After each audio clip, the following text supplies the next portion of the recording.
Boa tarde, meio-dia, terça-feira, 18 de julho de 2023.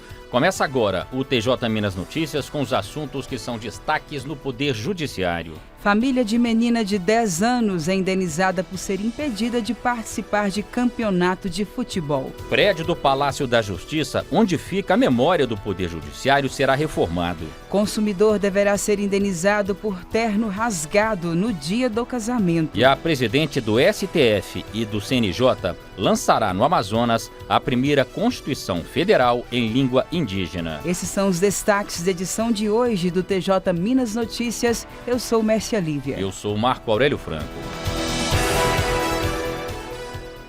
Família de menina de 10 anos é indenizada por ser impedida de participar de campeonato de futebol. Detalhes com o repórter Marcelo Gomes de Almeida.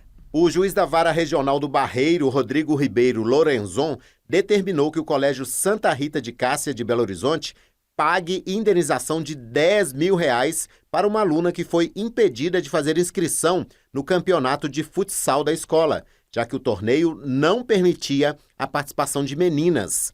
A estudante participava de jogos na companhia de meninos, nas aulas de educação física no próprio colégio e também na escolinha de futebol. Na justiça, a mãe da menina disse que tentou sensibilizar a coordenação do colégio, sem sucesso, sob o argumento de que a participação da filha no campeonato seria uma forma de minimizar as desigualdades de gênero na instituição de ensino. Segundo a genitora, a menina foi vítima de preconceito e discriminação e foi impedida de fazer a inscrição somente por ser mulher. A jovem só conseguiu participar do torneio realizado em 2022 após tutela de urgência concedida pela Justiça. O Colégio Santa Rita de Cássia, ao contestar o pedido, argumentou que é tradição, tanto no futebol profissional quanto no amador, a disputa separada por gêneros, o que não caracteriza qualquer ilícito, preconceito ou discriminação. A instituição de ensino apresentou até um pedido de reconvenção, solicitando indenização por danos morais, já que a mãe da estudante, segundo o colégio, apresentou versão distorcida, falaciosa e difamatória de um fato inverídico que maculou o nome da escola nos jornais de repercussão nacional e internacional. Na imprensa, o colégio teria sido taxado de machista, preconceituoso e sexista. O juiz Rodrigo Ribeiro Lorenzon destacou que após a publicidade dos fatos, outras 2 meninas pediram para participar do torneio. Não parece que o baixo interesse das meninas pelo futebol seja decorrente da própria natureza feminina, mas sim porque as meninas não são incentivadas a praticar o esporte, ainda hoje, no século XXI, divulgado por parte da população como coisa de homem, disse o magistrado. O juiz ainda ressaltou que o requerimento de participação da aluna na modalidade futebol, que foi indeferido pelo colégio, teria sido autorizado se ela, em vez de menina, fosse um menino. Inconteste, disse o juiz, assim que ela foi preterida somente por ser mulher. Sobre o pedido de reconvenção e indenização ao colégio, o juiz Rodrigo Lorenzon disse que nas reportagens veiculadas na imprensa, nenhuma delas está chamando o colégio de machista ou preconceituoso. O magistrado ressaltou que ninguém está imputando condutas discriminatórias ao colégio, mas apenas em uma questão pontual existiu um tratamento diferente da participação de meninas e meninos no torneio de futebol. Direto do Fórum Lafayette, em Belo Horizonte, Marcelo Gomes de Almeida.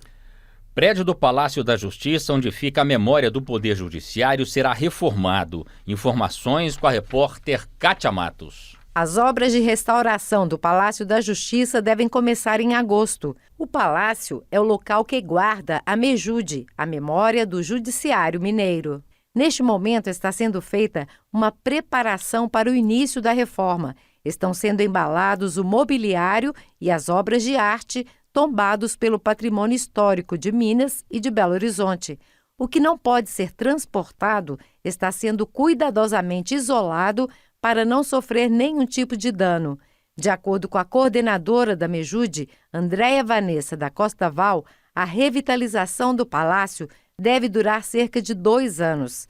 Segundo Andréia, a ideia é manter as características originais do Palácio da Justiça e, ao mesmo tempo, modernizar o espaço para atender um público maior. Teremos um museu com todas as necessidades e características essenciais para um funcionamento excelente e a casa poder abrir para a sociedade um museu mais interativo, com um conteúdo muito informativo, para atender todo tipo de público e o Tribunal de Justiça de Minas Gerais continuar sendo vanguarda e continuar sendo reconhecido como um poder que cuida, protege, conserva, preserva e restaura o seu patrimônio cultural. As visitações a Mejude estão suspensas e só retornam quando o palácio for reinaugurado.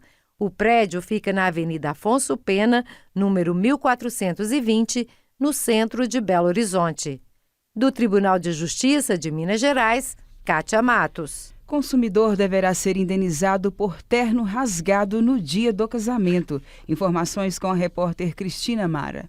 Um consumidor deverá receber indenização de R$10 mil por danos morais e a restituição do valor pago por um terno de uma loja de artigos de vestuário e acessórios de Belo Horizonte em função de defeitos nas peças. A decisão da 26ª Vara Cível da capital foi confirmada pela 10ª Câmara Cível. O jovem, à época com 25 anos, conta que em agosto de 2016 adquiriu o terno para o casamento, que seria em novembro do mesmo ano. Ele pagou à vista e combinou com a loja a realização de ajustes. Foram feitas 2 provas antes do evento para adaptar o produto às medidas do consumidor.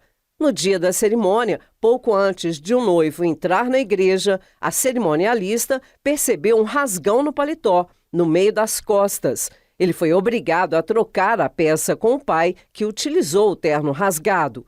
O rapaz ajuizou a ação contra a loja em outubro de 2017, alegando que o episódio causou-lhe extremo desgaste emocional, pois prejudicou o sonhado e planejado dia do casamento. A empresa argumentou que não se tratava de defeito de fabricação, mas de mau uso por parte do cliente. De acordo com a loja, a costura interna do paletó se rompeu porque o tecido foi esticado além da sua capacidade. Em primeira instância, o pedido do consumidor foi julgado procedente. O juiz Elias Charbil Abdu Obeide condenou a loja a devolver a quantia paga e a reparar os danos morais arbitrados em R$10 mil. A empresa recorreu, mas a decisão foi confirmada em segunda instância. A relatora do recurso, desembargadora Mariângela Meyer, citou, inclusive, perícia que constatou erro na tentativa de reparo da peça. Do Tribunal de Justiça de Minas Gerais, Cristina Mara. A seguir, laboratório é condenado por erro em exame de DNA. E mais, a presidente do STF e do CNJ lançará no Amazonas a primeira Constituição Federal em língua indígena. Voltamos em instantes.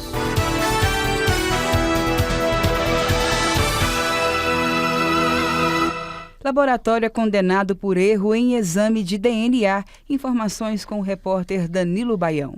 A mãe de um garoto irá receber indenização por danos morais de um laboratório no valor de R$50 mil devido ao erro no exame de DNA. Segundo o processo, a mulher, moradora de uma cidade pequena do interior de Minas, fez exame de paternidade em dezembro de 2018 e foi surpreendida com o resultado, que atestava que ela não era a mãe do garoto.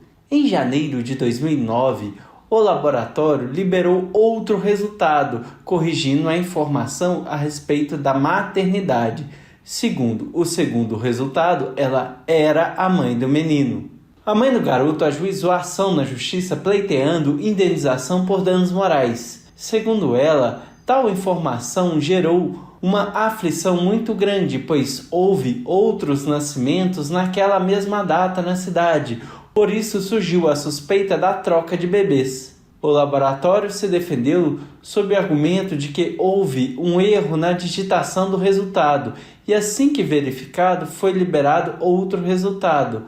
Além disso, não pode se falar em falhas, porque ela queria atestar a paternidade do menino e isso foi feito com êxito.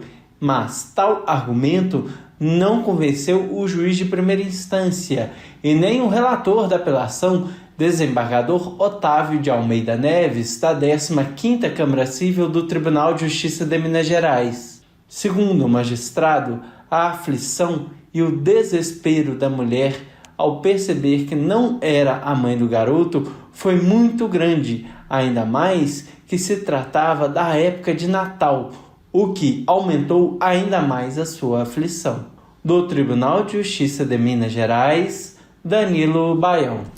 Estão abertas as inscrições para o ciclo de palestras de conciliação e mediação em direito de família, o relevante papel do advogado no processo de conciliação no direito das famílias. Podem se inscrever os magistrados, assessores, servidores, estagiários, colaboradores terceirizados do TJMG e público externo. O encontro é à distância e a carga horária é de 1h30. O ciclo de palestras será realizado no dia 7 de agosto. Já o prazo de inscrição termina no dia 3 de agosto. Mais detalhes em tjmg.jus.br. A presidente do STF e do CNJ lançará no Amazonas a primeira Constituição Federal em língua indígena. Informações com Renê Almeida. A presidente do Supremo Tribunal Federal e do Conselho Nacional de Justiça, ministra Rosa Weber, vai lançar a primeira tradução oficial da Constituição Federal em língua indígena nesta quarta-feira, 19 de julho, em São Gabriel da Cachoeira, no Amazonas. A ministra Carmen Lúcia também participará do evento, que integra uma série de atividades dedicadas aos povos originários. A tradução da Constituição foi feita por indígenas bilíngues da região do Alto Rio Negro e Médio Tapajós, na língua Nhengatu, conhecida como o Tupi moderno. A iniciativa visa promover os direitos dos povos indígenas no marco da Década Internacional das Línguas Indígenas das Nações Unidas. Busca também cumprir o Objetivo de Desenvolvimento Sustentável 16 da Agenda 2030, que tem como finalidade promover sociedades pacíficas e inclusivas para o desenvolvimento sustentável, proporcionar o acesso à justiça para todos e construir instituições eficazes, responsáveis e inclusivas em todos os níveis. Da agência Rádio Web, Renê Almeida. O TJ Minas Notícias fica por aqui. Você pode acompanhar também o TJ Minas Notícias no YouTube na íntegra e com imagens direto do estúdio da Rádio TJ Minas. Acesse o portal tjmg.jus.br. No final da página, há links de acesso à TV TJ Minas e também à Rádio TJ Minas. Siga o Tribunal no Instagram, @TJMG Oficial. Às 14h tem o Tarde TJ Minas e acompanhe também o Jornal TJ Minas Notícias, segunda edição, às 18h. Uma boa tarde para você. Boa tarde, até amanhã.